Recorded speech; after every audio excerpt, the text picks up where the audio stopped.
Well, you ever been to the Big E? Sure you have, well, everybody has.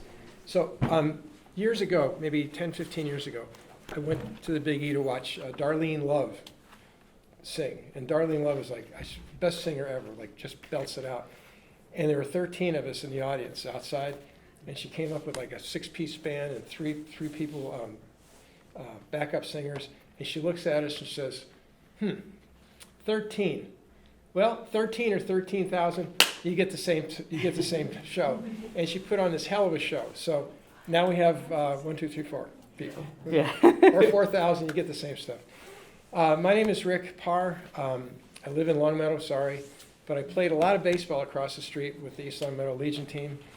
So this was kind of like home in a way. This is my friend, Joshua Michael Stewart, who I don't know of a better poet. And you'll see that in a little while. We've known each other. We were trying to figure this out at lunch the other day, probably 6 or 7 years, something 7 like that. years, I guess, yeah.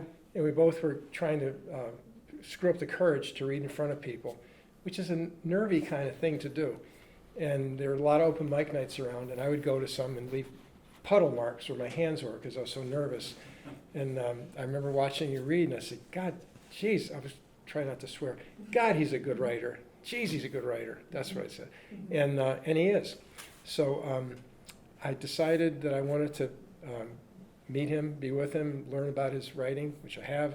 I love his writing. I love him. Good guy. He has a book out recently. I have a book out recently, so I said, let's see if we can do some readings together. Wonderful poet, and somebody who writes prose. So that's about it for us. I taught at Springfield College for 33 years in the psychology department. Wrote some stories, some stuff in journals that nobody ever read, which we're talking about. You might have read it, right? You publish in the same journal. But about 20 years ago, I really got interested in writing this kind of stuff because it was just a hell of a lot more fun. And I thought psychology and literature does about the same thing, trying to figure out what it is to be a human being, the lives we go through, the world as we see it. And I think literature does at least as good a job, probably better. And I'll be quiet after that. So how'd you like to jump in? Well, Rick here, his new book is more prose. I'm a poet. His is more of a travel journal. I'm what is called a narrative poet. I'm more of a narrative poet than I am a lyrical poet. And my first book, Break Every String, is more or less a memoir in verse about my time growing up in industrial Ohio in the 1980s and how I moved out here to become a New Englander. So reading his book and looking through my poems, trying to find a common theme, time and place really play a major part in both of our works. And I'm just going to read this one little poem to get us started off, if I can find it. And it's actually a prose poem, which is a poem that's written in prose. And it's called, This Is Where You Are, and This Is How You Got Here. I'm reading at a cafe table that's too small and too wobbly, but where I can keep an eye on whoever slips in and out of the unisex bathroom. So when I need to go, I won't surprise someone who'd be in no mood for surprises. Because even when you knock and wait, the person behind the door doesn't always answer. Or sometimes with dishes clanking and people shouting over jazz that spatters from speakers, you can't hear the person's nervous reply. And you creak the door, and there they are, elbows on their knees, and it's here, the moment you can never take back, the moment when all other regrets and mistakes flash through your mind, and all you can do is turn away and say, I'm sorry, please forgive me. My turn? Yes. Okay. So this book came out in December, I think it was. Give you a little background for it. uh, 2002. Geez, a long time ago. I visited Dewey Beach, Delaware. Anybody ever been there? Yes, yeah, okay. Great beach, my favorite.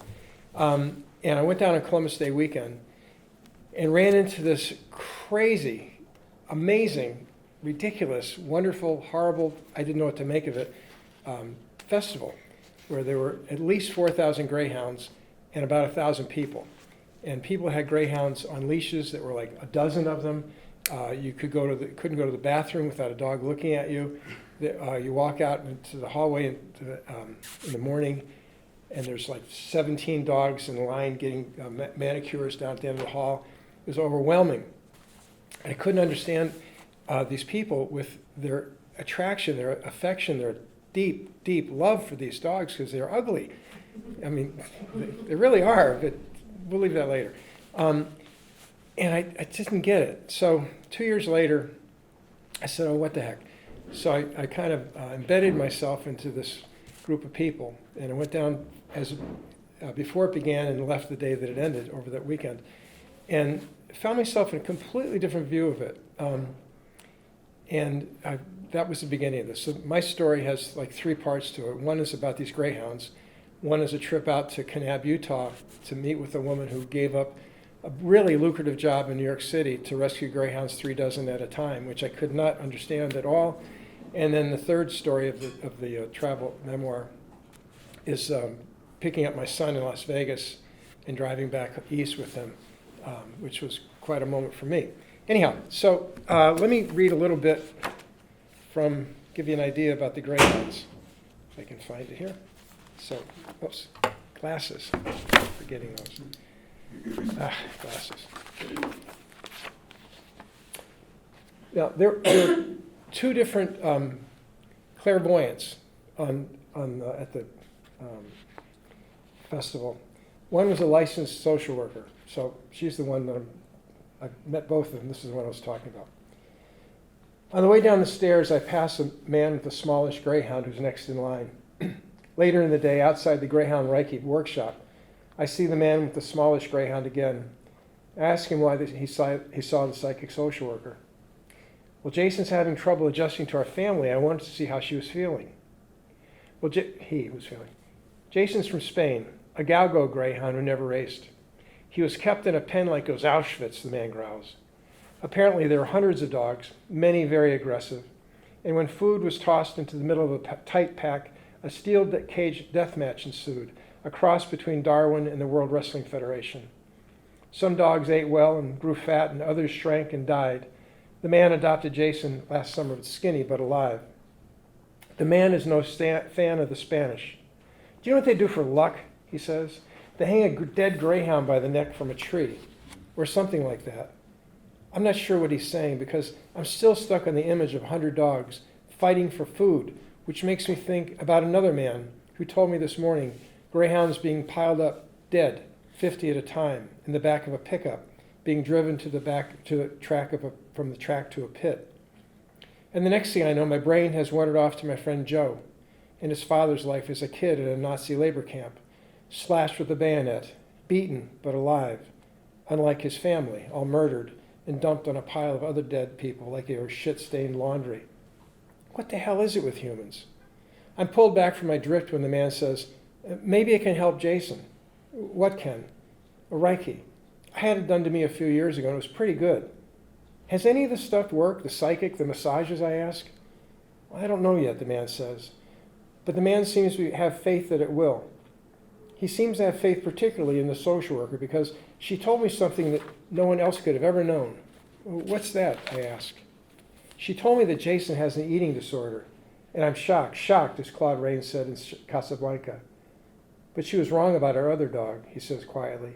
She said that our other dog had ADD, but she's really lazy bones, a total couch potato. And this feeling of this loving, this adoration of these dogs really was weird in the beginning, and then it felt like I embraced it, and it really touched me. End. Okay. Well, I mentioned that my first book is a memoir of in verse, and someone recently said that my My work is a balance between beauty and brutality. Yep. And this poem I will read is a good example of that. This poem I call my overture, because what is mentioned briefly throughout this poem, I explore further within the book.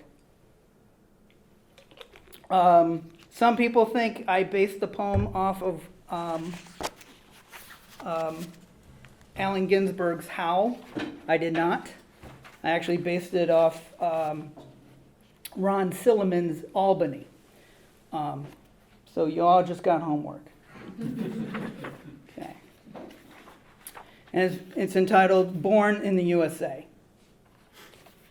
We were pumping our fists with Springsteen, chanting the chorus as Reagan galloped the campaign trail, still pretending to be a cowboy. And the old man who lived in the blue house with the white fence lined with rose bushes was handing out mints from a bowl made out of a buffalo skull. Uncle Bob chopped off his thumbs in a metal press on his first day on the job.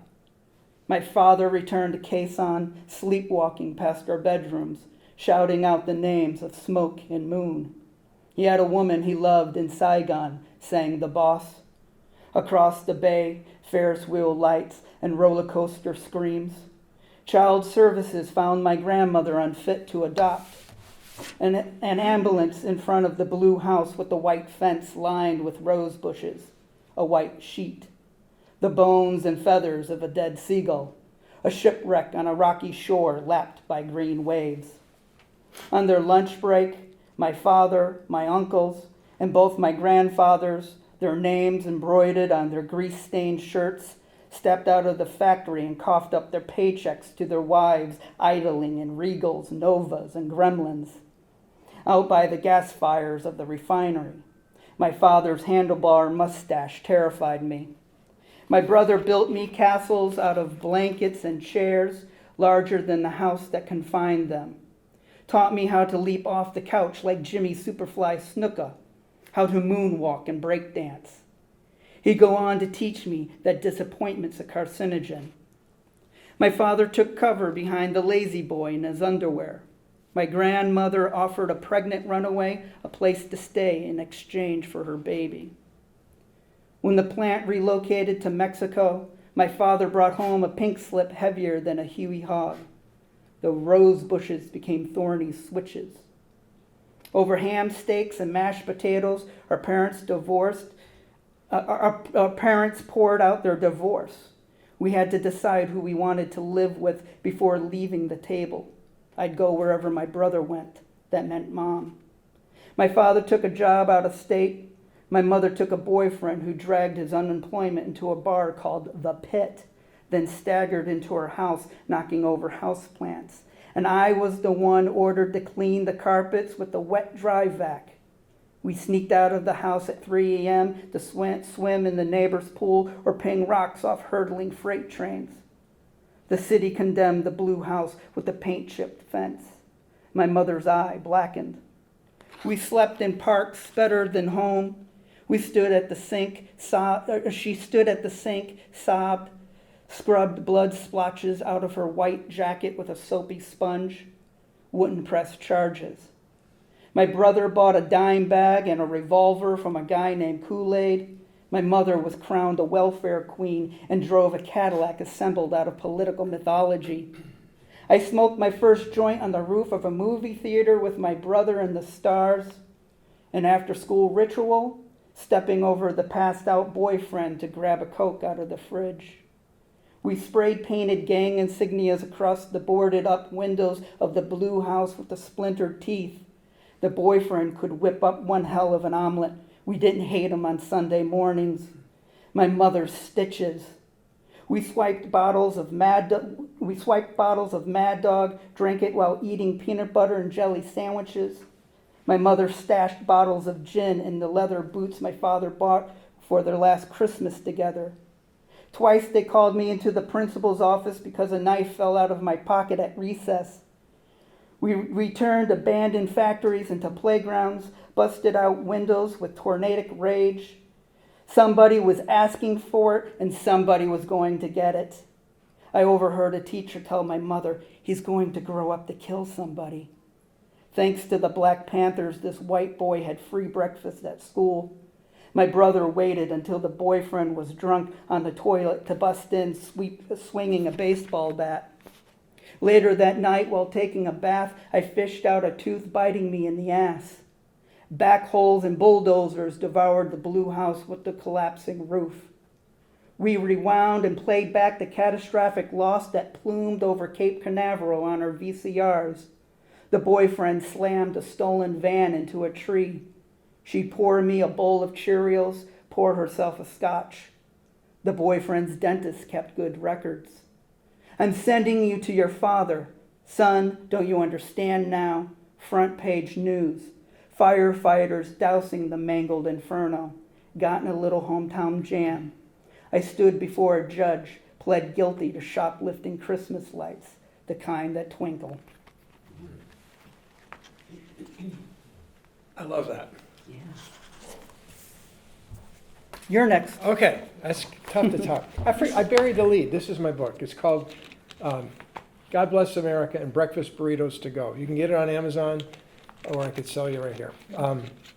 Anyhow, cool cover, huh? Right. So that was the one I read was about the adoration of greyhounds.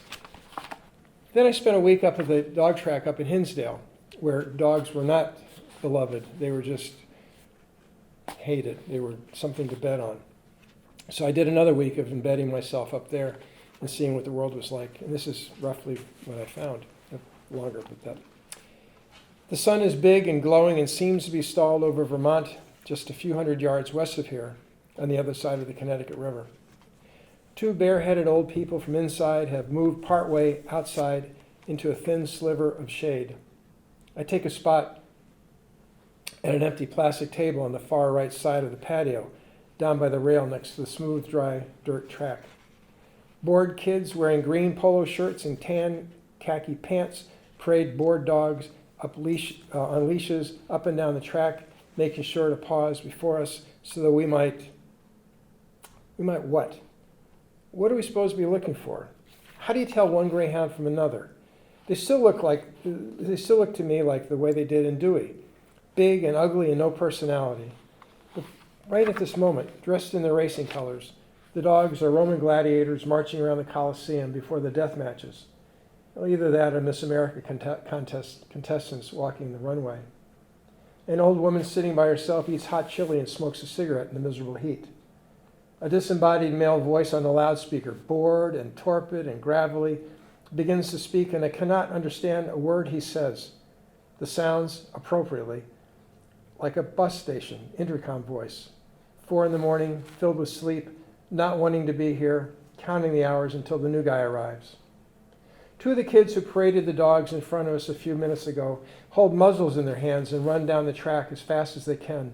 One kid peels off at the finish line in front of us.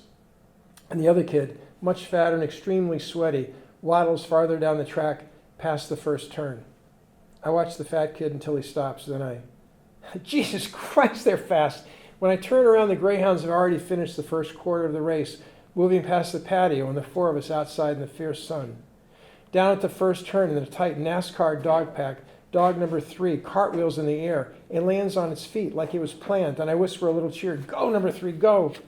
But number 2, who has led from the start, is much faster than all the other dogs, and his lead gets increasingly large until it gets so large that on the backstretch, he begins to look around like he's lonely, like he wants a friend, like he wants another dog to play with. And while number 2 pauses, number 8 on the outside breezes right by, as do 3 others, and number 2 finishes 5th, 2 spots ahead of the acrobatic number 3. And everywhere there's silence. No racing hooves, no snorting, no jockeys going to the whip. There's absolutely no crowd noise either. No one cheers. No one makes a sound. This is not a crowd behavior I'm familiar with. I'm trying to think of a sport where fans are this quiet. Golf? Not anymore. Tennis? No. Chess? Yes, chess. Matinee greyhounds sound a lot like chess, only not as loud. I hear two guys near me talking, and I turn to take a peek. One man is, of course, very old. Nearly everyone is. The other is in his late 30s, small, barely 5 feet tall, and his chin seems to be swallowed into his neck. In a thick New England accent, he talks about the incredibly fast but all too sociable dog number 2. I straighten him out in a hurry. I take a gun or a bat and boom, he'd never do that again, that's for sure. He has a weird chuckle when he says this, kind of like an old-time movie villain. The younger guy keeps talking, angrily moving from animal cruelty to liberal Massachusetts politicians, even though Mitt Romney is our governor. All those taxes and they can't fix the goddamn roads, he says. I stand up to take a longer look, and I see he's a sorry little man who's probably been ignored by everyone except for this old man who's trying hard to ignore him too. But the little man holds him by the arm and won't let him leave. A very large GMC pickup truck with a big water tank smooths the track for the next race, and the bus station voice begins again. I cannot make out what he says, and a couple tables to my left, the old woman keeps eating hot chili, and between plastic spoonfuls, fires up yet another cigarette. So that was the flip side of the of the world of greyhounds. You guys got any questions yet so far? A lovely audience. You want to do one? Yes. Okay. I'm going to actually do a couple. Okay. To change tone a little bit from my first one. That's another thing I love doing, and I love to find in my writing, especially more now with the work I've been doing lately, is finding the juxtaposition between images, especially images that you think don't have anything in common, and then finding that commonality between them. That's why I also dig doing this type of reading, where you have this juxtaposition of these two different stories, these sometimes two different feelings, way of seeing the world, and then finding that connection. He was just talking about greyhounds, so I'm going to talk about birds. As I said, I grew up in Ohio, but I've been living in Massachusetts for over 30 years. I moved out here in 1988. And now I live in Ware. I live 6 miles from the Quabbin Reservoir, so I'm almost there every day. And this is entitled Sitting at a Picnic Table at the Quabbin Reservoir. Muddy bird prints on the pine board top. I want them to belong to eagles or hawks, but convinced they're of duller feathers. I'm unschooled in avian tracks, but read that the Chinese alphabet is inspired by foul feet in snow. There's a rustling behind a boulder, and from behind appears a ruffed grouse. It clucks, pecks at the ground. Shaped like a football awaiting kickoff, it struts my way on 3-pronged toes that match the impressions on the picnic table. I zoom lens skyward, scoped autumn canopy for falcon, vulture, other birds of prey, and here in reddish and copper plumage, the thing I tried to find in a raptor's soar hops next to me on the bench and stares up with one brown eye. My newest book is called Love Something. Great title. And the reason why this book came about was after my first book was published, and I was reading through it, after it's done, and I was like, wow, that's a drag. And I wanted to write something that's more uplifting, though some really dark poems found their way in here, but I wanted to write a book about praise. I came to UMass in 1996, and I fell in love with the Valley. And after I left college, I did everything I could to get myself back to the Valley. In fact, I love the Valley so much, I have an 80-mile commute to work. I work in Norwood, but I live in Ware. And I became a member of different writing groups. I love the writing community. So this book, a lot of it is praise to local authors, local artists. The cover itself is actually a photo taken by the poet Doug Anderson. My editors are local. Ellen DeRay Watson, who used to run the Poetry Center at Smith, was my private mentor for 15 years. And even the blurbs on the back of the book, I specifically chose local writers. So, with all that rambling, this is one of the first poems that I wrote for the book, and it's entitled "Love Letter to the Pioneer Valley."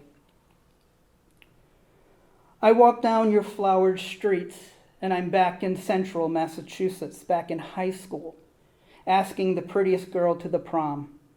But you know I never asked anyone to the prom. I picked up extra shifts down at the grocery store and hoofed the 3 miles home on a 2-lane highway. Possums live for only 4 years. Something cruel about being born so ugly and to have your heart beat for such a small amount of time. They're immune to rabies and venom, and they eat ticks and the bones of roadkill.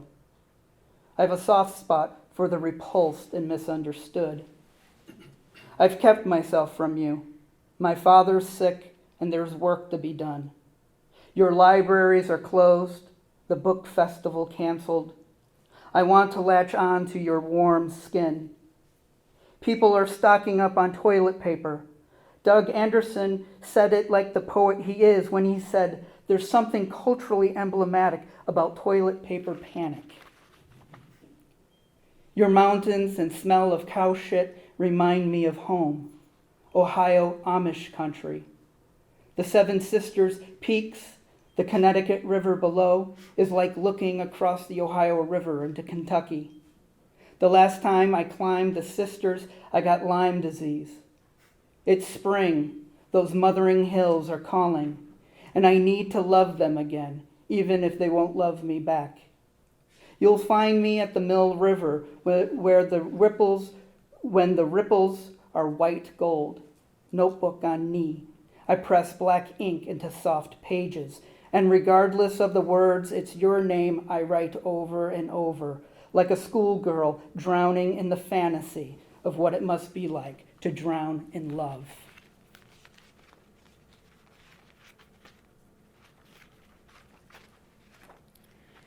And I'll read one more before I give it back to Rick.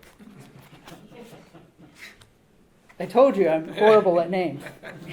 Yeah. And this, bouncing back to Ohio, this is called Once Again. I grew up in Sandusky, Ohio, which is right on the lake. It's right in between Cleveland and Toledo. And Sandusky is famous because it has one of the largest amusement parks in the world, Cedar Point.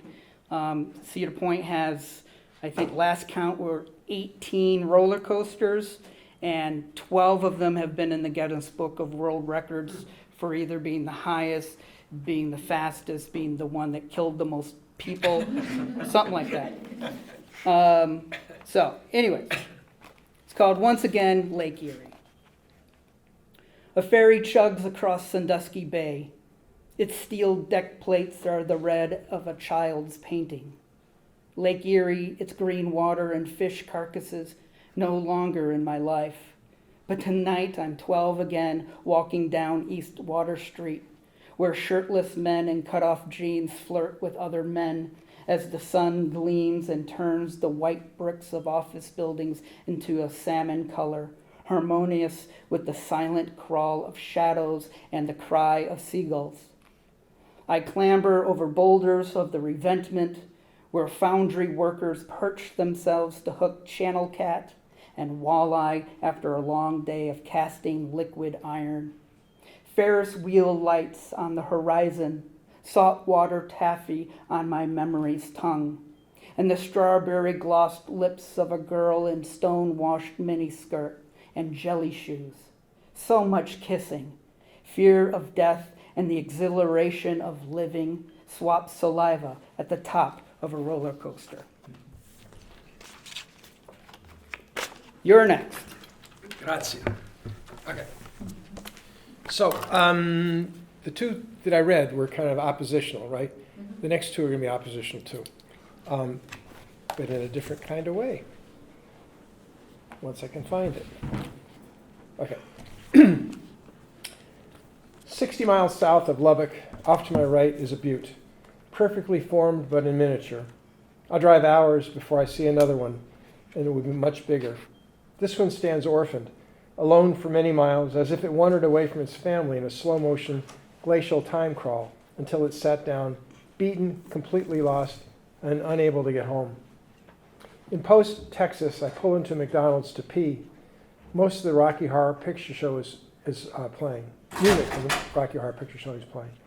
On the way out, I stop at the counter and buy a Coke. What size? The counter kid asks. Medium, I guess.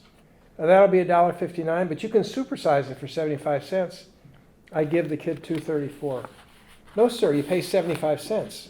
And he hands me back $1.59, which is how I came to be drinking a 42-ounce Coca-Cola, which lasts across the rest of West Texas, through places like Tokio, Tahoka, Brownfield, and Bronco, and past every crossroads that looks like the final scene from Castaway, where Tom Hanks has to choose his future. I zoom past dead little movie theaters and dead little towns, and this is another movie, The Last Picture Show, a wasteland of empty storefronts and busted businesses. Steinbeck's dust is everywhere. Bugs are hitting my windshield like a protein storm. Giant towers run alongside the highway, and they look like one angular, massive cowboy after another, standing high-shouldered, arms wide, electric wires as ropes, stringing them all together. No, wait, they look like George Bush tries to look. Hooray, New Mexico. A longhorn steer stands off to my right, just across the state line, and the sunset is dead ahead. Cars come infrequently from the opposite direction. In twilight, I count when I see a first headlight. 1 Mississippi, 2 Mississippi, 300 Mississippi. I can see cars from at least 10 miles away. With this wide, flat land, I feel like I'm riding on the earth, really riding on the earth. And for the first time in my life, I'm aware that I'm an earthling. There is a haze of light to the west, not actual light, just light residue. I'm 25 miles away, but it's probably Roswell, UFO capital of the world. And to make the scene even better than the Chamber of Commerce could have ordered, on the radio is the George Norrie syndicated talk show having a serious academic discussion of flying saucers. It makes me look up in the sky, but the only peculiar thing I see are flames near the northern horizon, which turn out to be gas burning off of oil wells. And this is perfect. I cross the Pecos River in a few minutes, enter Roswell, population 45,000.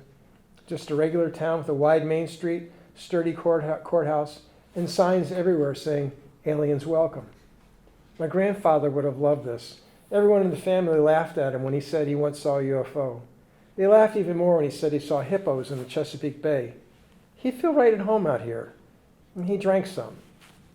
Next day. I'm not sure what I expected of the UFO museum to look like. Perhaps a disc-shaped building in the desert, maybe something misty with fog machines and lights blinking to musical tones like the movie Close Encounters of the Third Kind. At least a geodesic dome. But for the moment, the UFO Museum, Research Center, and Hall of Fame is housed in an old movie theater near the corner of 2nd and Main in downtown Roswell. Inside, the place is a 5th grade science project. Papier-mâché spaceships, rocks that look like ET, drawings of rockets, and affidavits swearing to God that all this is true. A large man and I wander through the museum, in step and silent. Finally, I ask where he's from. Well, West Virginia. Taking the RV over to Vegas in a day or two. Casinos, I ask? Oh, no, sir. Area 51. I'm perplexed, and he sees it. That's where they took the space vehicle after it crashed. He says this with complete conviction. Right, Area 51, I say. Been out there a couple times. Great place to eat right nearby. You like chicken fried steak? We both pause to pay our respects to the glassed-in, life-size display of the dying or dead, I can't be certain which, alien, lying on a hospital gurney. It's being examined by a doctor in a white coat, and looming over them is a more ominous figure in a black suit, black hat, and white surgical mask. A terrible burn between the legs of the wispy nude figure, who really does look remarkably like E.T., seems to have burned off his or her genitals. The alien's nipples are untouched. I wonder why it has nipples. I wonder why I have nipples. I stop in the gift shop on the way out, buy some junk, and talk with the cashier, a good green kid who's going to the National Guard next week. How come, I ask? So I can get me my GED and get a good job when I get out. The boy's friend, who also joined the National Guard, just got sent to Iraq. But the recruiter said it won't happen to this boy because he's going to be an MP. I lean across the counter, shake hands with the boy, and wish him luck. Be safe, I say. Oh, don't worry about me, sir. The man told me I won't go, and I believe him. Near the lobby, about 15 feet from the boy who believes that he won't go to Iraq, are 5 reasons why the government has covered up alien visits. Reason number 4 is that religions and true believers would go nuts if there was evidence that we were not alone in the universe. I leave the museum and get a cup of tea across the street at the Not of This World Christian coffee shop. The woman who owns the place looks down at her computer when she plays a never-ending game of solitaire. Next door, at a gift shop, I buy a plaque, Roswell, the truth lives here. An hour later, driving north out of town on Main Street, I see the courthouse again, this time in daylight. The 10 Commandments are etched on 2 large stone tablets. And I suppose it's good to believe, no matter what you believe, and Roswell has managed to believe nearly everything. Top that, my friend. So, this is Aha! this is a good example of, again, why I like doing this, because I'm going to read 2 poems I did not intend to read, because something he said clicked in my head, and I was like, oh, I got this. He wrote about, wrote and read about aliens. I'm going to read about zombies. And this first one is an actual true story. It's called The Light, circa 1959. He runs. My father, with his Boy Scout troop number on his sleeve, runs. He runs under a hunter's moon, trying to put distance between him and a voice with hellhound teeth. Get your goddamn ass out of here! He runs past weeping angels. His yellow neckerchief bounces. He runs past the open wounds of Jesus, past the Virgin's downcast eyes. He presses his merit badge sash to his chest so it won't slide off his shoulder. He leaps over tombstones.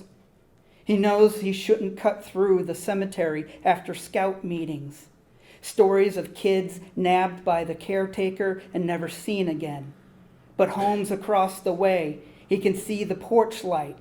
Stepping on the heels of his breath, he runs. The caretaker's boots slop in the mud. His flashlight jitters and jags in the dark. He slips on wet leaves. You have no business here. Why did you come this way? A thud and a scream, more screaming, crying, and silence. And then laughter, the caretaker's hoarse laughter. My father screams. He screams as the ground beneath him disappears, screams as he falls. He doesn't land on fresh dug earth or stone, but on flesh and bone that groans and screeches, that thrashes, bites, and claws. My father swings his fist as hard as fear allows. He kicks at the living dead to thwart its strive to devour. But he tries, but he tires. The fight within him exhausts. He looks up. There's a white light. The caretaker's flashlight flashes his flashlight into the open grave where a Mr. Tannen is to be buried the next day. All he sees is the flailing arms and legs, but then makes out the Boy Scout and a neighborhood tomboy, both shrieking, "Zombie!" The caretaker laughs. He laughs so hard, he coughs. He understands how my father got down in there, but for the tomboy, he's at a loss.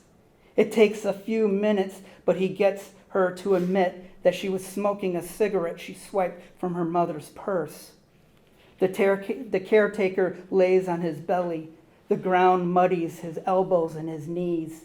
his face half in shadow by the flashlight beam. Still laughing and tears dangling from his nose, he outstretches a hand to hoist the kids out of the hole. This one came about, you guys all heard the whole thing of like, if you were able to meet your younger self, what would you say?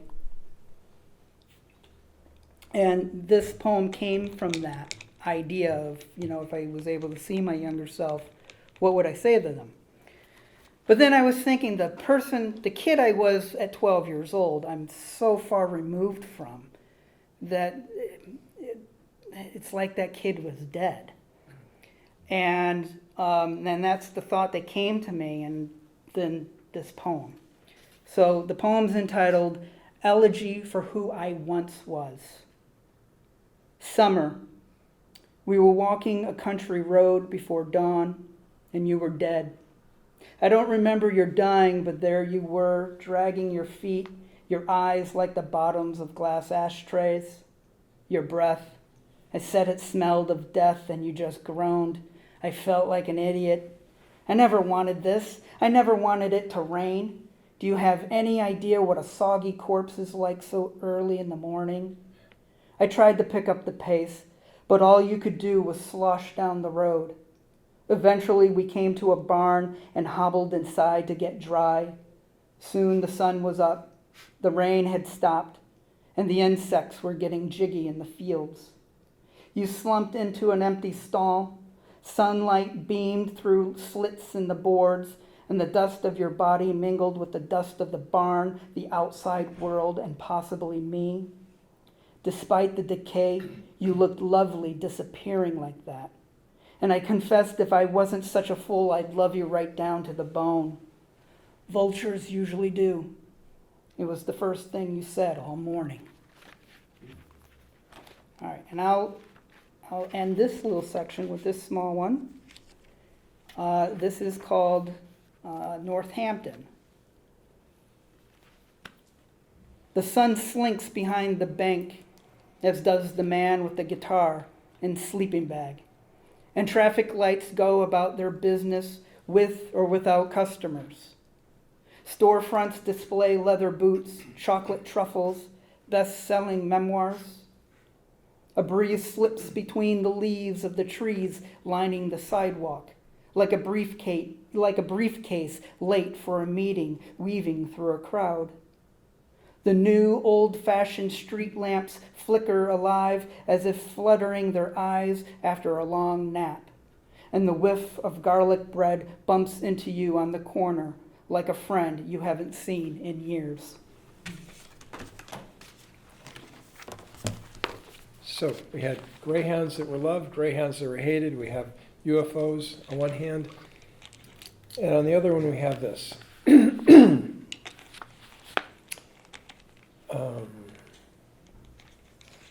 I want to stay in Santa Fe, but I'd be damned if I can find a place.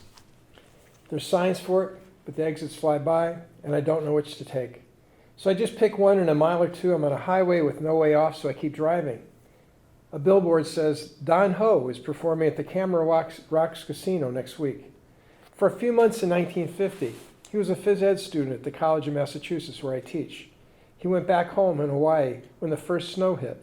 If he'd stayed, he might have been a gym teacher, singing the hell out of songs in the echo chamber of the high school shower.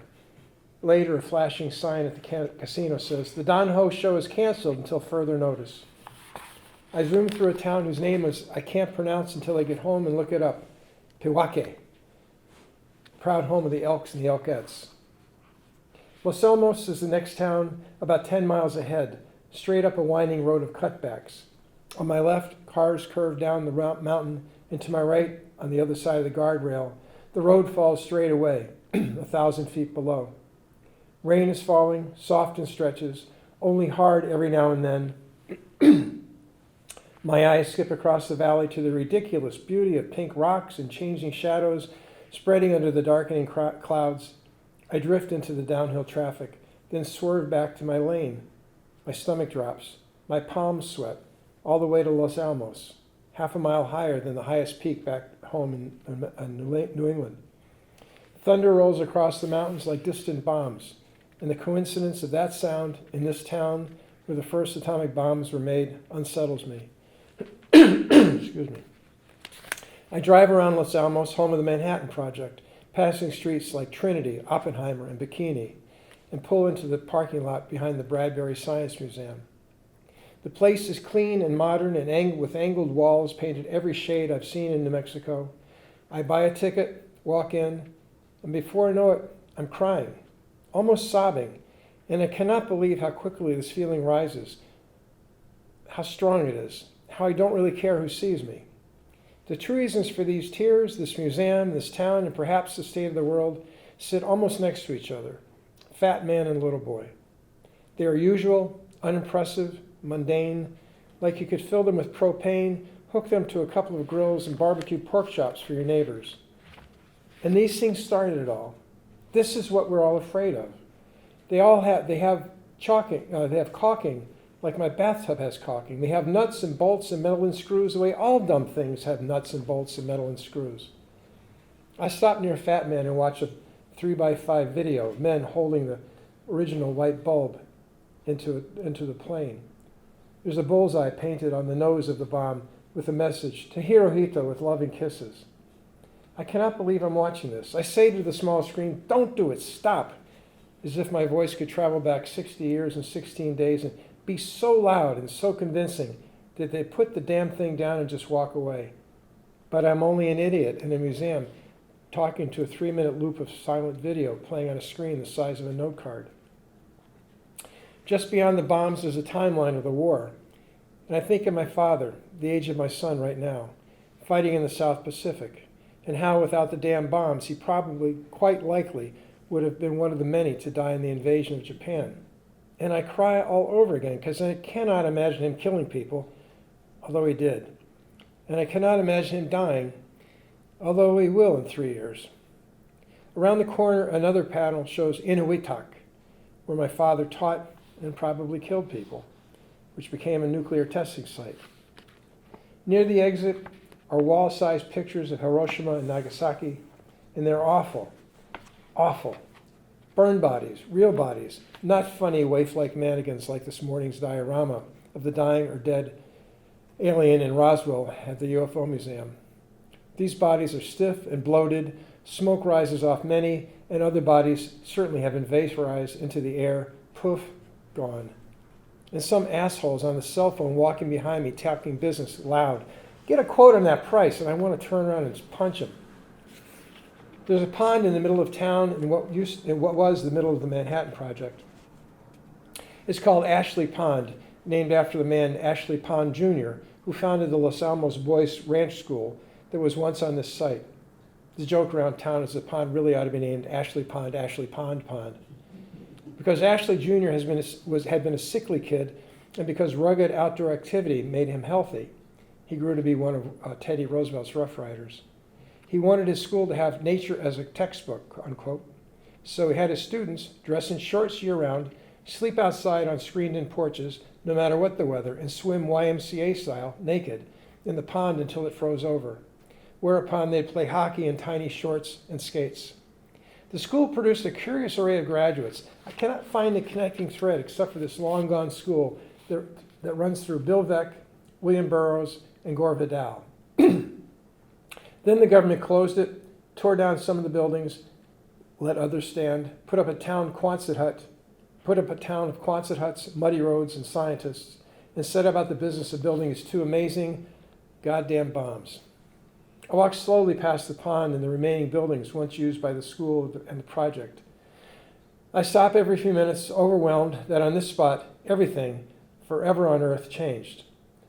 I've never been to a place of such importance, never felt what I feel right now. Across the parking lot, a boy about 6 or 7 years old holds his mother's hand as he walks as they leave Fuller Lodge, the large log building that became the central meeting hall for the Manhattan Project, now the town community center. He wears a karate suit with a bright orange belt, exactly the color of his mother's hair. She fiddles with her cell phone as they walk to their minivan and drive away.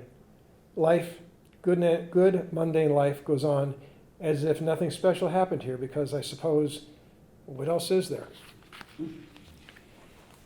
You take some questions? Or you got it? Now, was that your last one? Yeah, Okay, I'll read two more, okay, and then we'll go for questions. okay. Do. And this one is entitled The Working, Industrial Ohio, 1985. White and black kids shuffle through the reduced lunch line. Their mothers and fathers stand in the rain to apply for the same jobs. In kindergarten, I refused to accept a cookie from a classmate because of the color of her skin. Like me, she lived next to the rail yard. Our mothers and fathers waited in the rain to apply for the same jobs. When the trains rattled her windows, mine rattled in rhythm. Because of the color of her skin, she lived next to the rail yard. I'm trying to sand down the edges of a jagged life, thinking of that boy who refused to accept a cookie from his classmate. In front of a mirror, I trace the lines of my grandfather's face. I'm sanding down the edges of a jagged life. How do you continue to love the ones who taught you how to hate? In front of a mirror, I work to erase the lines of my grandfather's face. I want to get down to the micro, to the singular, to nose touching nose. How do you continue to love the ones who taught you to hate? Son, your inheritance is the busted out mouths of abandoned factories. I'm getting down to the micro, to the singular, to nose touching nose. We are blood, brain, and bone. We are ours. We've inherited the busted out mouths of abandoned factories. We shuffle toward the future in the reduced lunch line. We are blood, brain, and bone. We are ours. It is time we train in rhythm, time we rattle some windows. Thank you. This last one is again a poem I was not going to read, but since Rick here mentioned his father, and since I read another piece about my father, I'll close with this poem about my father. It's called Functional. My father won't read poetry. He taught my brother the way of paintbrush and canvas, played guitar before I was born, but after Nam lost interest, saw no sense in art. I'd like to think, surviving war, I'd see no better reason to create, proclaim, and praise I am here. But what do I know? Given my armed conflict with the self, my father once cradled a dying soldier missing everything below his waist and watched a starving boy convulse after a sergeant handed the child a candy bar. His body no longer understood food. My father pulls shoulder muscles as he masons walls, lays foundations. He cracks knuckles against engine blocks, torquing wrenches. Because the dead remind him that splinters in his palms are gifts, he builds cabinets, chairs, houses. His life is work, no room for self-indulgence or anything frivolous. But don't we also live in rooms not constructed out of lumber and stone? Art is an alarm clock. Art is a ladle of beauty lifted to the lips. My father, on the table, he planed, sanded, stained, where we've sat together after a long time of not sitting together, where we've eaten slow.